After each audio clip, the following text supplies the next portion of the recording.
పశ్చిమాసియాలో యుద్ధ పరిస్థితుల నేపథ్యంలో ప్రధాని మోదీ పొదుపు చర్యలు పాటించాలన్న పిలుపు మేరకు బీజేపీకి చెందిన ఎమ్మెల్సీ సోము వీర్రాజు తన పాత కారును పక్కనపెట్టి విద్యుత్తో నడిచే కారును కొనుగోలు చేశారు. ఈ విషయాన్ని ఆయన ఎక్స్లో పోస్టు చేశారు.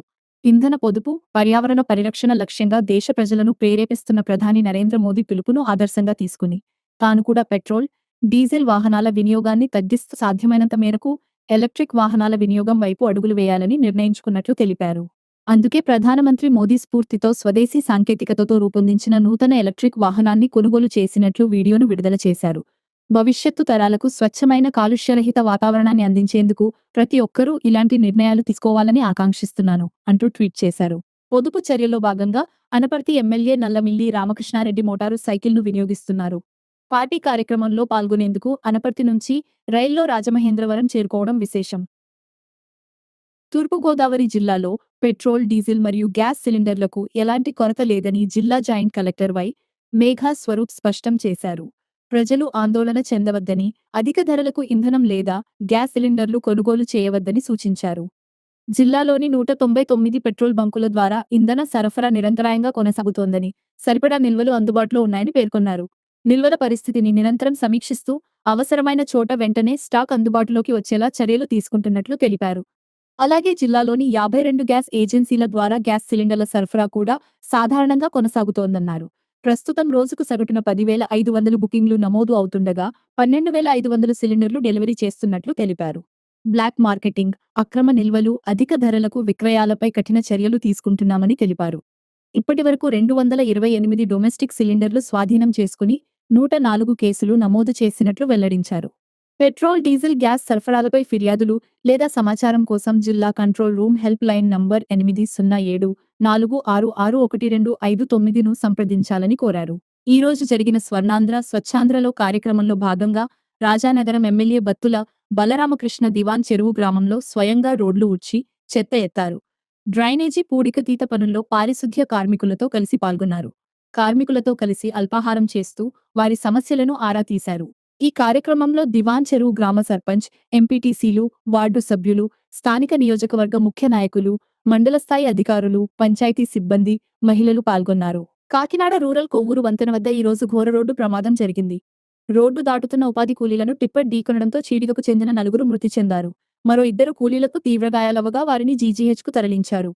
ఈ సంఘటనపై ఉప ముఖ్యమంత్రి పవన్ కళ్యాణ్ తీవ్ర విచారం వ్యక్తం చేశారు. బాధిత కుటుంబాలకు అండగా ఉంటామని భరోసా ఇచ్చారు. శ్రీత్యాగరాజ నారాయణదాస సేవా సమితి ప్లాటినం జూబ్లీ వేడుకల్లో భాగంగా రాజమహేంద్రవరం గోదావరి గట్టున ఉన్న శ్రీత్యాగరాజ నారాయణదాస సేవా సమితి ఎస్సీ ఆడిటోరియంలో నిర్వహిస్తున్న సంగీతోత్సవాల్లో భాగంగా ఈ రోజు సాయంత్రం 6:30 గంటలకు యువ కళాకారుల సంగీత కచేరీ జరుగుతుంది. మల్లాది శివానంద యశస్వి గాత్రం, మల్లాది సింధు రాగేశ్వరి వయోలిన్, చేబియ్యం వాసుదేవ్ మృదంగం, సరస్వతుల హనుమంతరావు ఘటం, సిస్టు మధుసూదన్ తంబూరాతో కచేరీ చేసి అలరిస్తారు. ఆంధ్రప్రదేశ్ రాష్ట్ర వక్ఫ్ బోర్డు, మైనారిటీ సంక్షేమ శాఖ ఆధ్వర్యంలో తాలీం హునర్ టాలెంట్ టెస్ట్ రేపు ఆంధ్రప్రదేశ్ రాష్ట్ర వ్యాప్తంగా మధ్యాహ్నం 2 గంటల నుండి 5 గంటల వరకు జరుగుతుందని తూర్పు జిల్లా minority welfare officer Shri Sheikh Mahaboob Sharif తెలిపారు. రాజమహేంద్రవరంలోని Al Ameer college, Nehru Nagar municipal corporation high స్కూల్లో టాలెంట్ టెస్ట్ జరుగుతుందని అభ్యర్థులు తమ హాల్ టికెట్తో హాజరు కావాలని విజ్ఞప్తి చేశారు.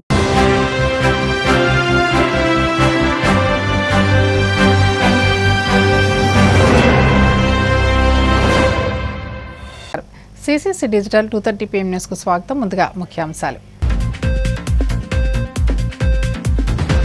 ఆదాయార్జన శాఖలపై సీఎం చంద్రబాబు ఉన్నత స్థాయి సమీక్ష. పన్ను చెల్లింపుదారులను వేధించకుండా టెక్నాలజీతో వసూలు చేయాలని అధికారులకి ఆదేశం. ఘనంగా సర్ ఆర్థర్ కాటన్ జయంతి వేడుకలు. పెదామిరంలోని క్యాంప్ కార్యాలయం వద్ద కాటన్ విగ్రహానికి పూలమాల వేసి నివాళులర్పించిన డిప్యూటీ స్పీకర్ ఆర్ఆర్ఆర్. ధవళేశ్వరం ఆనకట్టతో పాటు ఉభయ గోదావరి జిల్లాల్లో కాలువల నిర్మాణాలకు ఆనాడు సర్ ఆర్థర్ కాటన్ ఎంతో కృషి చేశారు. కొనియాడిన మంత్రి నిమ్మల రామానాయుడు. స్థానిక సంస్థల్లో వార్డులు, డివిజన్ల పునర్విభజనపై జనసేన కమిటీ భేటీ. అనుసరించాల్సిన విధానాలు, క్షేత్రస్థాయిలో చేపట్టాల్సిన కార్యక్రమాలపై చర్చ. పన్ను ఎగుమతులను అరికట్టి ప్రభుత్వ ఖజానాకు గండి కొడుతున్న లీకేజ్లను సమూలంగా మూసివేసేందుకు ఆర్టిఫిషియల్ ఇంటెలిజెన్స్ టెక్నాలజీని ఒక ఆయుధంగా వినియోగించాలని ముఖ్యమంత్రి చంద్రబాబు అధికారులను ఆదేశించారు. సచివాలయంలో ఆదాయార్జన శాఖలపై ముఖ్యమంత్రి ఉన్నత స్థాయి సమీక్ష నిర్వహించారు. సందర్భంగా 2026-27 ఆర్థిక సంవత్సరానికి గాను 1,27,506 కోట్ల భారీ ఆదాయాన్ని లక్ష్యంగా నిర్దేశించుకున్నామని, దానికి అనుగుణంగా పనిచేయాలని అధికారులకు సూచించారు. వాణిజ్య పనులు, ఎక్సైజ్, గనులు, రవాణా వంటి కీలక శాఖల్లో ఏఐ ఆధారిత టూల్స్ వాడటం ద్వారా పన్ను ఎగవేతలను గుర్తించి నిబంధనల ఉల్లంఘనలను నివారించాలని స్పష్టం చేశారు.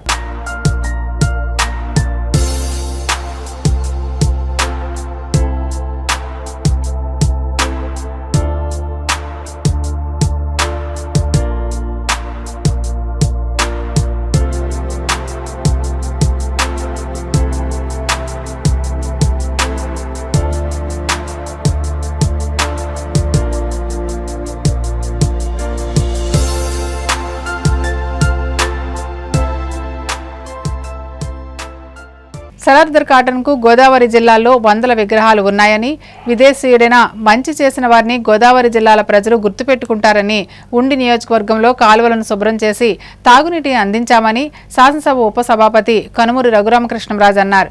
సరార్దర్ కాటన్ జయంతి సందర్భంగా పశ్చిమ గోదావరి జిల్లా పెద్దామరంలోని తన క్యాంప్ కార్యాలయం వద్ద కాటన్ విగ్రహానికి పూలమాల వేసి నివాళులర్పించారు. మీడియాతో పలు అంశాలపై మాట్లాడారు.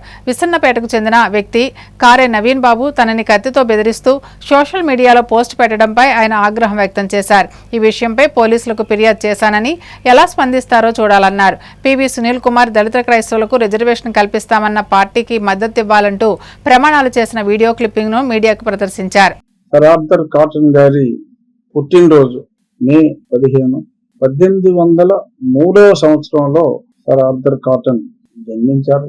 1852లో ధవళేశ్వరం బ్యారేజ్ అక్కడి నుంచి గోదావరి జలాలని కాలువల ద్వారా మళ్లించటం, ఆ గోదావరి మీద ఆయన ఆధ్వర్యంలో ఆయన గుర్రం మీద సర్వే చేసి అప్పుడు నిర్మించిన ఆ డెల్టా వ్యవస్థే ఈ రోజుకి కూడా పటిష్టంగా ఉండి, మా గోదావరి జిల్లా వాళ్ళు ఎంత గొప్పవారు, ఎంత మంచివారు అన్నదే 10 మందికి ఈయన ఉదంతం ద్వారా తెలుస్తుంది.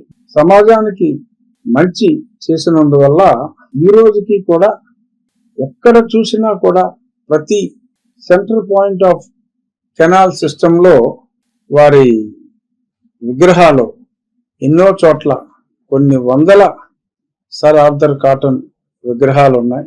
నా ఆఫీసులో కూడా ఎన్టీ రామారావు గారి విగ్రహంతో పాటు సరార్దర్ కాటన్ గారి విగ్రహం కూడా ఆఫీసులో ఉంటుంది. జయంతి సందర్భంగా నివాళి అర్పించడం జరిగింది. నిన్న నా పుట్టినరోజు, నన్ను పుట్టినరోజు ఒకటే 5 ఏళ్ళు పూర్తయింది. సరే, పుట్టినందుకు కాదు కానీ అభిమానుల కోరిక మీద పుట్టినరోజు కొంచెం వేడుకగానే జరుపుకోవటం జరిగింది. ఆ సందర్భంగా మిత్రులు తులాభారం అని చెప్పి కొన్ని కాయిన్స్, ఆ కాయిన్స్ ని మన ఆకివీడు రామాలయానికి చేర్చడం, అదే ఆ అకౌంట్ లో జమ చేయడం జరుగుతుంది. బరువు ప్రకారం సుమారు 48,000 రూపాయలు కాయిన్స్ వచ్చినాయి. అది కూడా రామాలయం అకౌంట్ లో జమ చేయడం జరుగుతుంది. పనులు వేగంగా జరుగుతున్నాయి. Ground level, below the ground level completing పనులు ప్రారంభమయ్యాయి.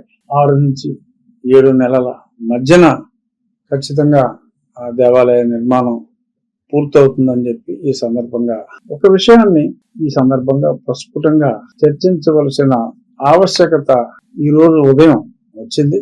కారే నవీన్ బాబు, ఇతను విసన్నపేట, తిరువురు నియోజకవర్గంలోని విసన్నపేట మండలంలో అతను converted Christian from perhaps SC community. అతను రాసింది ఏంటంటే, ఆఫ్టర్ ఆల్ ఒక్క ఎమ్మెల్యేకి, అది కూడా ప్రభుత్వం సపోర్ట్ లేని ఎమ్మెల్యేకి రాష్ట్రంలోని క్రైస్తవులంతా భయపడుతున్నారా? ఇది సిగ్గుపడాల్సిన విషయం. ఆ నియోజకవర్గం క్రైస్తవులు తలుచుకుంటే మట్టిలో కలిసిపోతాడు. ఎప్పుడు శాంతి మంత్రమే కాదు, మన జోలికి, మందిరం జోలికి వస్తే కత్తి కూడా పట్టాలి. ఇంకోసారి క్రైస్తవుల గురించి మాట్లాడాలి అంటే వణుకు పుట్టాలి ఈ నా కొడుకుకి. జై భీమ్ జై భారత్ చివరిలో ఇదొకటి. సో వాడి కత్తి ఇది అన్నవరం సినిమాలో పవన్ కళ్యాణ్ గారి లాగా కత్తి పట్టుకున్నాడు. సో ఇతను ముసుగు గతంలో ఇతను కూడా యువజన శ్రామిక రైతు కాంగ్రెస్ పార్టీ, ప్రస్తుతం తెలుగుదేశం ముసుగులో తిరుగుతున్నట్టుగా నా ఇనిషియల్ ప్రిలిమినరీగా చూసిన వెంటనే నేను తెలుసుకున్నా. మనం ఏమి ఇలాగా కత్తులు పట్టుకోలేం, అవసరం లేదు, కంప్లైంట్ ఇచ్చా ఖచ్చితంగా. మరి ఇలాగా కత్తులు బొమ్మలు వేసి ఈ రకంగా రెచ్చగొడితే మరి ప్రభుత్వం లా అండ్ ఆర్డర్ చూస్తూ ఊరుకుంటుంది, గుడ్లప్పు నుంచి చూస్తూ ఉంటుందని చెప్పి నేనైతే అనుకోవట్లేదు. ఖచ్చితంగా చర్యలు ఉండాలి. మరి ఇటువంటివి చూసినప్పుడు అనిపిస్తూ ఉంటుంది, అంటే చెప్పుకోవడానికి సిగ్గుపడుతున్నారు ఆర్ భయపడుతున్నారు. రికార్డుల్లో 2%, రియాలిటీలో 20% ఉన్నవారు ఈ రకంగా దుర్భాషలాడుతూ కత్తులు చూపెట్టి చంపేస్తా ఉంటూ బెదిరించటం, 80% మంది సంఘటితం అవ్వాల్సిన అవసరం, మత సామరస్యం అనేది ఉండాలి, అన్య మతాలని గౌరవించాలి, అది మన రాజ్యాంగంలో ఉంది. మామూలుగా హిందువులకి పరమత సహనం చాలా అధికం, అది మంచిది కూడా. మరొక పక్క ఈ రకంగా మేము చెప్పినట్టు వినాలి, మేము చెప్పినట్టు జరగాలి, మాకు అనుమతులు అవసరం లేదు, మీరు అనుమతులు లేకుండా నిర్మాణాలు చేయడానికి వీల్లేదు, మీరు మీ గుళ్ళుకు వెళ్ళాలన్నా ఆ ప్రాంతంలో మేము ఇల్లు నిర్మించుకుంటే మా అనుమతి కావాలి. దీన్ని ప్రశ్నిస్తే అది ఎమ్మెల్యే అయినా ఎవరైనా ఆ నా కొడుకు ఈ నా కొడుకు అని మాట్లాడుతూ హత్తులు చూపెట్టి చంపేస్తామని చెప్పి బెదిరిస్తే ముడుస్తూ కూర్చోవాలా? నేనైతే కంప్లైంట్ ఇచ్చాను, వాళ్ళు నాకు రక్షణ ఇస్తారా? ఇటువంటి వాళ్ళని అరికట్టి హిందువులు మీరే రక్షించుకోండి అని చెప్తారా అనేది నాకు కొంచెం I got irritated this morning when I read that article. I got irritated. ఎంత ధైర్యం ఉండాలి వాడికి ఈ రకంగా మాట్లాడటానికి? ఓపెన్గా ఒక రాజ్యాంగబద్ధ పదవిలో ఉన్న వ్యక్తిని మట్టిలో కలిపేస్తాను, నరికేస్తాను అని చెప్పి ఇలా కత్తి పెట్టి ఫోటో దూతాడా? అది చూస్తా ఊరుకుంటారా? వాళ్ళు కొంతమంది సమర్థిస్తారా? వారు మాట్లాడే రాజ్యాంగ వ్యతిరేక చిన్న స్పీచ్ ఒకటి ఇప్పుడు చూపిస్తా. రాబోయే ఎన్నికల్లో దళిత క్రైస్తవుల్ని దళితులుగా చేయడానికి ఎవరైతే ముందుకు వస్తారో, దళిత వాడల్ని ఎవరైతే పంచాయతీలు చేస్తారో, ఆ దళిత వాడికి 2 కోట్లు ఏటా ఎవరైతే ఇస్తారో, ఆ పిల్లల బంగారు భవిష్యత్తుకి ఎవరైతే బాటలు వేస్తారో వారికి మాత్రమే ఓటు వేస్తాము. జై భీమ్. ఏమన్నాడు ఆయన? పి సునీల్ కుమార్ గారు ఎవరైతే దళిత క్రైస్తవుల్ని కూడా దళితులుగానే గుర్తిస్తారో వారికే మేము ఓట్లు వేస్తాము. రాజ్యాంగంలో 341 గురించి స్పష్టంగా మనం ఇంతకుముందు చాలా సార్లు మాట్లాడుకున్నాం ఈ నెల రోజుల్లో. రాజ్యాంగంలో ఆర్టికల్ 368 ప్రకారం రాజ్యాంగ సవరణలు చేసుకోవచ్చు, దానికి కూడా ఒక ఆర్టికల్ ఉంది. బట్ ఆ సవరణ చేసేదాకా రాజ్యాంగాన్ని గౌరవించవలసిన బాధ్యత మన అందరి మీద ఉంది. ఇప్పుడు ఆయన ఏమంటున్నారు? బ్లాక్మెయిల్ ఇది, ఇలా చేస్తేనే మేము మీకు ఓట్లు వేస్తాం అంటే దళిత హిందువులకు ఉద్దేశించిన రాజ్యాంగ సూత్రాన్ని మార్చివేయాలి అని మాట్లాడుతూ ఆ దళిత సోదరులకి అన్యాయం హిందూ సోదరులకి అన్యాయం జరిగే విధంగా మాట్లాడుతున్నారు. ఎనీ పొలిటికల్ పార్టీ రిజిస్ట్రేషన్ అయినప్పుడు రాజ్యాంగాన్ని మేము అనుసరిస్తాము అని ఒక ప్రమాణం లాంటిది కూడా ఉంటుంది. అది అండర్టేకింగ్ ఇస్తేనే పొలిటికల్ పార్టీ రిజిస్ట్రేషన్ అవుతుంది. సో ఒకసారి రాజ్యాంగానికి అనుగుణంగా ఉంటాము అని ఉన్నప్పుడు ఇటువంటి వాగ్దానాలు పొలిటికల్ పార్టీస్ చేయకూడదు. చేస్తే పార్టీ రిజిస్ట్రేషన్ రద్దు అవుతుందా అంటే అటువంటి సంఘటనలు ఇప్పుడు దాకా జరగల. సర్ కాటన్ జయంతి సందర్భంగా విజయవాడ క్యాంప్ కార్యాలయంలో మంత్రి నిమ్మల రామానాయుడు నివాళులర్పించారు. ఈ సందర్భంగా ఆయన మాట్లాడుతూ ఆనాడు అర్ధర్ కాటన్ ధవళేశ్వరం ఆనకట్టతో పాటు ఉభయ గోదావరి జిల్లాలో కాలువల నిర్మాణాలకు ఎంతో కృషి చేశారని కొనియాడారు. గత జగన్ ప్రభుత్వ పాలనలో ఇరిగేషన్ వ్యవస్థ విధ్వంసంతో కాటన్ ద్వారా ఆత్మ సైతం క్షోభిస్తుందని చెప్పారు. సీఎం చంద్రబాబు పోలవరం ప్రాజెక్టుతో పాటు అన్ని ప్రాజెక్టులు కాలువలు పనులకు అధిక ప్రాధాన్యమిస్తున్నారని అన్నారు. జయంతిని ఈరోజు మన ఇరిగేషన్ క్యాంపు కార్యాలయంలో ఘనంగా నిర్వహించుకోవడం చాలా సంతోషం. ఎందుకంటే మనందరికీ తెలుసు, ఈరోజు గోదావరి జిల్లాలు పచ్చగా ఉండి 2 పూట్ల అన్నం తినగలుగుతున్నామని అంటే అది కాటన్ మహాశయుడి యొక్క పుణ్యం. అటువంటి కాటన్ మహాశయుడి యొక్క ఆశయాలకు అనుగుణంగా ఈరోజు తెలుగుదేశం, జనసేన, బీజేపీ కూటమి ప్రభుత్వం కూడా పనిచేస్తూ ఉంది. అందులో ముఖ్యంగా మనందరికీ తెలుసు, ఎన్టీ రామారావు గారి దగ్గర నుంచి ఈరోజు చంద్రబాబు నాయుడు గారి వరకు ఇరిగేషన్కి అత్యంత ప్రాధాన్యతనిస్తూ అందులో భాగంగానే ఈవేళ ఎంత పెద్ద ఎత్తున కోట్ల రూపాయలు ఖర్చు పెట్టి ప్రాజెక్టులు నిర్మాణం చేసిన, రిజర్వాయర్లు నిర్మాణం చేసిన, కాలువలు, డ్రైన్స్ ఎన్ని నిర్మాణం చేసినప్పటికీ కూడా సంవత్సరం దాని వార్షిక మెయింటెనెన్స్ కనుక లేకపోతే ఆ యొక్క కోట్ల రూపాయలంతా కూడా నిరుపయోగం అవుతాయనే ఉద్దేశంతో మరి ఈ కూటమి ప్రభుత్వం అధికారంలోకి వచ్చిన తర్వాత మొదటి సంవత్సరంలోనే 790 కోట్ల రూపాయలు ఓఎండ్ఎం మెయింటెనెన్స్ నిమిత్తం, అదేవిధంగా ఈ సీజన్ మే నెలలో చేసుకోవడానికి మొన్ననే 397 కోట్ల రూపాయలు సైతం ఈ కూటమి ప్రభుత్వం రిలీజ్ చేసి ఆ రైతాంగానికి బాసటగా అండగా నిలిచింది అని అంటే ఆ కాటన్ మహాశయుడు అందించినటువంటి ఆ స్ఫూర్తిని భవిష్యత్తు తరాల వారికి కూడా ఫలాలు అందించాలనే ఆలోచనతోటే ఈ ప్రభుత్వం పనిచేయడం.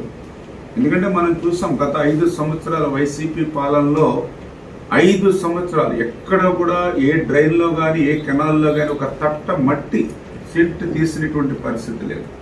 ఏ గొరబడెక్క కానీ వీడి కానీ ఎక్కడా కూడా తొలగించినటువంటి పరిస్థితి లేదు. లాకులు, షట్టర్స్, రోప్స్, మెయింటెనెన్స్ అంటే కనీసం మరామతుల మాట నుంచి కనీసం గ్రీజు పెట్టి మెయింటైన్ చేసినటువంటి పరిస్థితి కూడా లేదు. అందుకే మనం ఒక గుండ్లగమ్మ గేట్లు కొట్టుకుపోయినా, ఒక పులిచంద్ర గేట్లు కొట్టుకుపోయినా, ఒక అన్నమయ్య కొట్టుకుపోయినా, ఒక ఫించా కొట్టుకుపోయినా ఇట్లా 5 సంవత్సరాలు ఇరిగేషన్ అంతా కూడా ధ్వంసమైనటువంటి పరిస్థితి గత 5 సంవత్సరాల వైసీపీ పాలనలో. మళ్ళీ ఈరోజు ఈ కూటమి ప్రభుత్వం అధికారంలోకి వచ్చాక మళ్ళీ ఆ యొక్క కాటన్ ఆ యొక్క స్ఫూర్తితోటే ఈరోజు ఇంత పెద్ద ఎత్తున ఆ ఓఎండ్ఎం మరి నిర్వహించుకోవడం, అదేవిధంగా ధవళేశ్వరం బ్యారేజీకి కూడా ఈవేళ ముప్పు ఉన్నటువంటి స్థితిలో గేట్లన్నీ కూడా మరి శిథిలమైనటువంటి స్థితిలో 150 కోట్ల రూపాయలు ఈరోజు నిధులు ఇచ్చి, టెండర్లు పిలిచి, వర్క్ ఆర్డర్ ఇచ్చి మరి తొందరలోనే ఆ కొత్త గేట్లు కూడా ఏర్పాటు చేస్తున్నామని అంటే ఇది గోదావరి డెల్టా మీద ఈ ప్రభుత్వానికి ఉన్నటువంటి నిబద్ధత, ఆ కాటన్ మహాశయుడికి మనం ఇచ్చేటువంటి గౌరవం.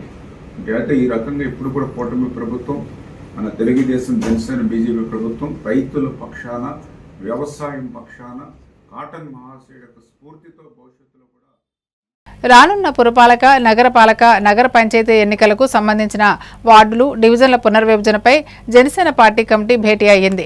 విజయవాడలో జనసేన పార్టీ పీఎస్సీ చైర్మన్ మంత్రి నాదెండ్ల మనోహర్ అధ్యక్షతన కమిటీ సమావేశం జరిగింది. కూటమి స్ఫూర్తిని కొనసాగించే విధంగా స్థానిక ఎన్నికల్లో అనుసరించాల్సిన విధి విధానాలు, అందుకు అనుగుణంగా క్షేత్రస్థాయిలో చేపట్టాల్సిన కార్యక్రమాలపై చర్చించారు. కమిటీ సభ్యులు ఇచ్చిన నివేదికలను, ఈ భేటీలో చర్చించిన అంశాలను పవన్ కళ్యాణ్కి నివేదించనున్నారు. 1 నెల 1 గ్రామం 4 సందర్శనలు కార్యక్రమంలో భాగంగా అందించిన అర్జీలను క్షుణ్ణంగా పరిశీలించి వారం రోజుల్లో పరిష్కారానికి కృషి చేయాలని కాకినాడ జిల్లా కలెక్టర్ ఎంఎన్ హరీంద్ర ప్రసాద్ అధికారులను ఆదేశించారు. తుని ఎంపీడీఓ కార్యాలయంలో మండల పరిధిలోని ప్రజల నుంచి నేరుగా జిల్లా కలెక్టర్ హరీంద్ర ప్రసాద్ అర్జీలను, దరఖాస్తులను స్వీకరించారు. పింఛన్లు, ఇళ్ల స్థలాల మంజూరు, భూ రికార్డులు, ఆన్లైన్లో నమోదు, రీసర్వే, పంట నష్టం, సీసీ రోడ్లు, డ్రైన్స్, మురుగు కాలువలు, పారిశుద్ధ్యం వంటి అంశాలపై 165 అర్జీలను స్వీకరించారు. ఈ సందర్భంగా కలెక్టర్ మాట్లాడుతూ వివిధ శాఖల్లో నమోదైన దరఖాస్తులను సంబంధిత అధికారులు క్షుణ్ణంగా పరిశీలించి తగిన పరిష్కారాలు ఇవ్వాలన్నారు. వచ్చే వారం జరిగే కార్యక్రమం నాటికి ఈ అర్జీల పరిష్కారానికి తగిన చర్యలు తీసుకోవాలని అధికారులను ఆదేశించారు. పశ్చిమ గోదావరి జిల్లా భీమవరం ఇలవేలుపు శ్రీ మావుళ్ళమ్మ అమ్మవారిని అనపర్తి ఎమ్మెల్యే నల్లమిల్లి రామకృష్ణారెడ్డి మహాలక్ష్మి దంపతులు దర్శించుకుని ప్రత్యేక పూజలు నిర్వహించారు. సందర్భంగా ఎమ్మెల్యే దంపతులను సహాయ కమిషనర్ ఈవో బుద్ధ మహాలక్ష్మి నగేష్, ఆలయ chairman Bondada Nagabhushanam, trust board సభ్యులు ఆలయ మర్యాదలతో సత్కరించారు. అనంతరం ఎమ్మెల్యే రామకృష్ణారెడ్డి మాట్లాడుతూ మావుళ్ళమ్మ ఆశీస్సులు ఆంధ్రప్రదేశ్ ప్రజలపై ఉండాలని వేడుకున్నట్లు చెప్పారు. ఈ కార్యక్రమంలో పారిశ్రామికవేత్త ద్వారంపూడి నారాయణ రెడ్డి, సత్తి బ్రహ్మారెడ్డి కుటుంబ సభ్యులు పాల్గొన్నారు.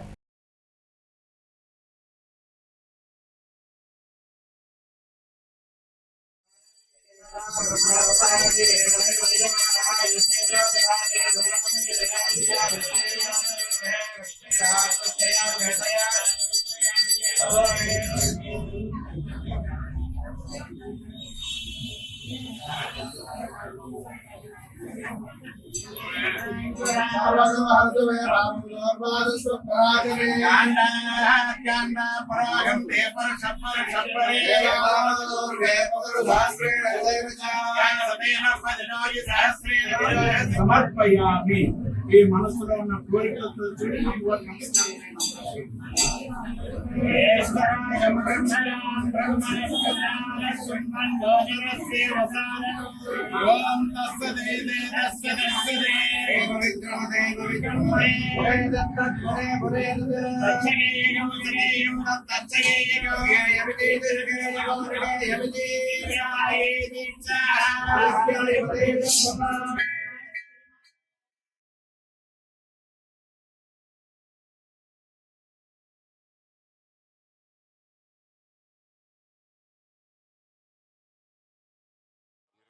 భీమవరం పట్టణంలో ఉన్న శ్రీ శ్రీ శ్రీ మావుళ్ళమ్మ అమ్మవారిని కుటుంబ సమేతంగా నేను దర్శనం చేసుకుని అమ్మవారి ఆశీస్సుల కోసం రావడం జరిగింది. ముఖ్యంగా గ్రామ దేవతలు ప్రజానీకం యొక్క ఐక్యతకి నిదర్శనంగా గ్రామంలో కులాలకి మతాలకి అతీతంగా గ్రామ దేవతల్ని అందరూ దర్శనం చేసుకునే విధంగా పూర్వీకులు మనకి గ్రామ దేవతలను ప్రతిష్ఠించారు. కానీ ముఖ్యంగా ఉమ్మడి ఆంధ్రప్రదేశ్ రాష్ట్రంలో తీసుకుంటే గ్రామ దేవతల్లో ప్రసిద్ధి చెందింది శ్రీ మావుళ్ళమ్మ అమ్మవారు. నేను కూడా భీమవరంలో ఇంజనీరింగ్ చదువుకోవడం జరిగింది, SRKR ఇంజనీరింగ్ కాలేజ్ లో. అందువల్ల మావుళ్ళమ్మ వారి విశిష్టత అందరికీ తెలుసు. అత్యంత విశిష్టత కలిగి మావుళ్ళమ్మవారు ఇక్కడ ప్రతిష్ఠించడం జరిగింది. ఆ అమ్మవారి ఆశీస్సులతో ఈ భీమవరం పట్టణంగా కాకుండా ఆంధ్రప్రదేశ్ రాష్ట్రం దినదినాభివృద్ధి చెందాలి.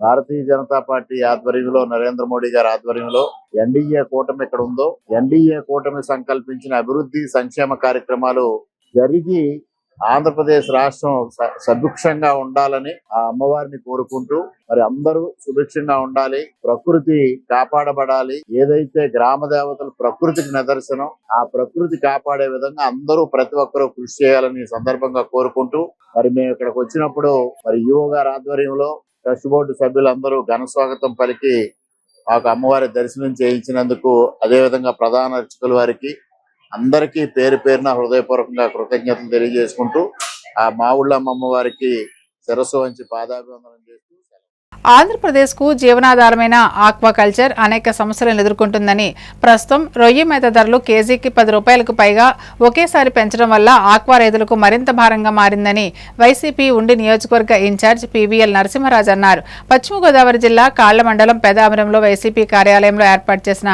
మీడియా సమావేశంలో ఆయన మాట్లాడుతూ, రొయ్య మేత ధరల పరిస్థితిపై ప్రభుత్వం మొదటి ప్రాధాన్యత ఇవ్వాలన్నారు. లేని పక్షంలో వైఎస్ఆర్ కాంగ్రెస్ పార్టీ తరపున ఆక్వా రైతుల పక్షాన పోరాటం చేస్తామన్నారు. ఆంధ్రాకి జీవనాధారమైన ఆక్వాకల్చర్కి అనేక సమస్యల్ని ఎదుర్కొనడం జరుగుతుంది రైతులు. దానికి మరింత భారంగా ఈరోజు ఏదైతే మేతలు ఉన్నాయో మేతలన్నీ కూడా విపరీతంగా ఎప్పుడూ లేనంతగా మరి కేజీకి వచ్చి 10 రూపాయల పైన మేత ఒకేసారి పెంచడం వల్ల రైతులు మరింత ఇబ్బంది పడే పరిస్థితి వచ్చింది. మరి ఈరోజు చూసుకుంటే అలా ఆస్తులు తాకట్లు పెట్టి లక్షలాది రూపాయలు లీజులు తీసుకుని చాలా మంది ఆక్వాకల్చర్ చేయడం జరుగుతుంది. వైరస్ ని తట్టుకుని పంట వస్తాం ఒక అదృష్టం అనుకుని భావిస్తున్న టైంలో ఈ మేతల మీద అలాగే కరెంట్ సబ్సిడీ ఇస్తానన్న కూడా ప్రభుత్వం కరెంట్ సబ్సిడీ కూడా లేకుండా మరి అన్ని రకాలుగాని మరి రైతులు చాలా ఇబ్బంది పడుతున్నారు. మరి జగన్మోహన్ రెడ్డి గారు ఉండగా ఏదైనా ఇలాంటి పెంపు చేయాలంటే ఒక ఆక్వా అథారిటీ ఏర్పాటు చేసి రైతుల్ని ఎవరైతే ఉత్పత్తిదారులు ఉన్నారో వాళ్ళందరినీ కూడా కలిపి కూర్చోబెట్టి రీజనబుల్ గా చేయటం జరిగేది. ఇప్పుడు కూడా జగన్ గారి ప్రభుత్వంలో ఒకేసారి 10 రూపాయల పైన ఫీడ్ పెరగడం అనేది గత 5 సంవత్సరాల్లో జగన్ గారి ప్రభుత్వంలో ఎప్పుడూ జరగలేదు. అలాగే రేటు కూడా రైతుకి గిట్టుబాటు ధర రావాలనే ఉద్దేశంతో మరి కరోనా టైంలో కూడా ఎక్స్పోర్టర్స్ అందరూ కూడా మరి రేట్లు బాగా తగ్గించేసినా వాళ్ళందరినీ పిలిపించి అందరికి కూడా రైతులకి ఉత్పత్తులన్నీ కూడా కొనేలాగా వారికి మద్దతు ధర ఇచ్చేలాగా కూడా జగన్మోహన్ రెడ్డి గారు చేయడం కూడా మనందరం చూసాం. మరి కూటమి ప్రభుత్వం మన ఎలక్షన్ ముందు వచ్చినప్పుడు అందరికీ కూడా సబ్సిడీ మీద ఎలక్ట్రిసిటీ ఇస్తామని, ఆక్వా రైతులందరినీ ఆదుకుంటామని చెప్పి అనేక మాయ మాటలు చెప్పి ప్రభుత్వం అధికారంలోకి వచ్చింది. మరి ఆ రోజు వారి మాటలు విని మరి ఆక్వా రైతులందరూ కూడా ఆ పార్టీకి మద్దతు ఇవ్వడం కూడా జరిగింది. మరి ఈరోజు అలాంటి రైతుల్ని ఇబ్బంది పెట్ట ఇలా ఉత్పత్తిదారులు రేటు పెంచితే కనీసం మాట్లాడకుండా ఉండటం చాలా దారుణం. వెంటనే దీని మీద స్పందించాలి. ఇక్కడే డిప్యూటీ స్పీకర్గా ఉన్న రఘురామకృష్ణరాజు గారు తప్పనిసరిగా దీని మీద దృష్టి పెట్టి ముందు ఫస్ట్ ప్రయారిటీ దీనికి ఇచ్చి ఇప్పుడు రైతులు పడుతున్న ఇబ్బందుల్ని తక్షణం ఆయన చొరవ తీసుకుని ముఖ్యమంత్రి గారితో మాట్లాడి ధరలు తగ్గించేలాగా ప్రయత్నం చేయాలి. దీనికి ఫస్ట్ ప్రయారిటీగా తీసుకుని ఆయన కూడా చేయవలసిన అవసరం ఉంది.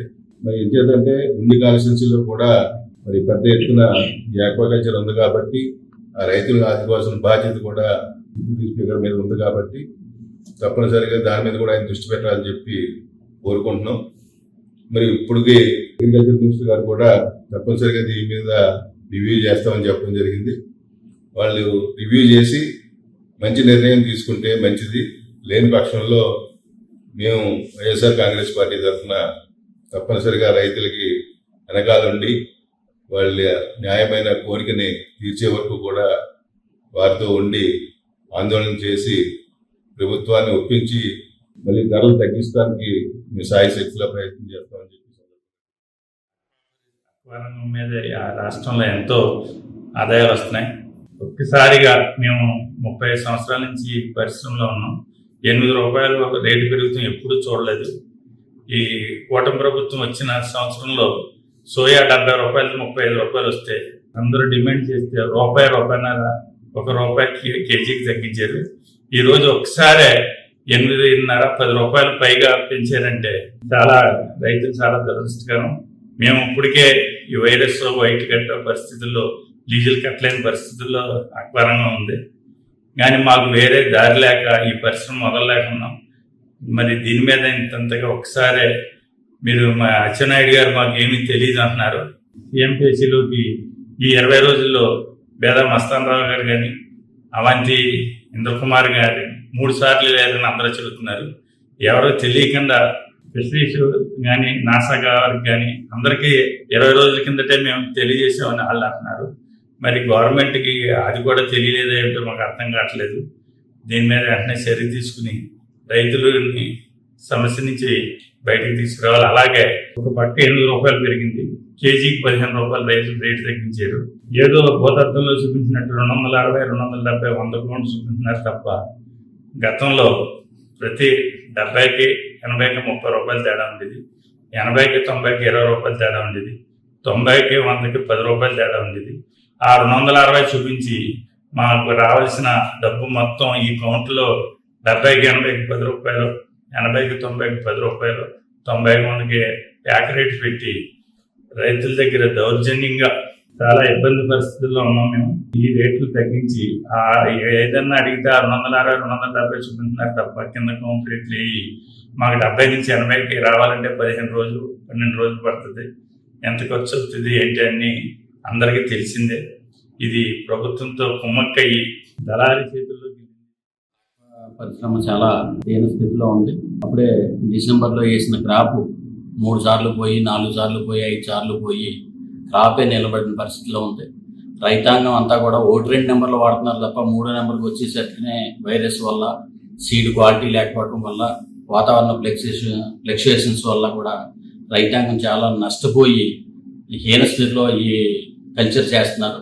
మన ఫిబ్రవరి నెలలోనే వనామీ కేజీకి వచ్చి 5 రూపాయలు పెంచారు. 4 నెలలు గడవక ముందే మళ్ళీ ఈ రోజు 8 నుంచి 10 రూపాయలు పెంచామని ఇది ఇన్వాయిస్ అందరికీ డీలర్లందరికీ ఇస్తున్నారు. ఫిష్ ఫీడ్ కూడా చాలా దారుణం. ఏదైతే ఫంగస్కి రూప్చంద్కి వాడే ఫిష్ ఫీడ్ ఉందో, పిల్లెట్లు ఉన్నాయో, అది మనం ఫిబ్రవరి నెలలో దాని మీద కూడా కేజీకి 2.5 పెంచారు. అది సాలదన్నట్టు మళ్ళీ 3 నెలలు తిరగకముందే ఈరోజు మళ్ళీ 2.5 పెంచుతున్నారు. రైతులు చాలా ఇబ్బంది పరిస్థితిలో ఉన్నారు. మరి ప్రభుత్వం వెంటనే స్పందించి ఈ సిండికేట్ అయిన వ్యాపారస్తులందరి మీద కూడా తోటి మాట్లాడి ఇది చేయకపోతే కనుక రేట్లు తగ్గించకపోతే కల్చర్ చేయటం చాలా కష్టం. ఇదే కాకుండా కరెంట్ సబ్సిడీ విషయంలో కూడా ఈ కూటమి ప్రభుత్వం చాలా అన్యాయంగా. వార్తలు ముగించే ముందు ముఖ్యాంశాలు మరోసారి. ఆదాయార్జన శాఖలపై సీఎం చంద్రబాబు ఉన్నత స్థాయి సమీక్ష. పన్ను చెల్లింపుదారులను వేధించకుండా టెక్నాలజీతో వసూలు చేయాలని అధికారులకి ఆదేశం. ఘనంగా సర్ ఆర్థర్ కాటన్ జయంతి వేడుకలు. పెదామిరంలోని క్యాంప్ కార్యాలయం వద్ద కాటన్ విగ్రహానికి పూలమాల వేసి నివాళులర్పించిన డిప్యూటీ స్పీకర్ ఆర్ఆర్ఆర్.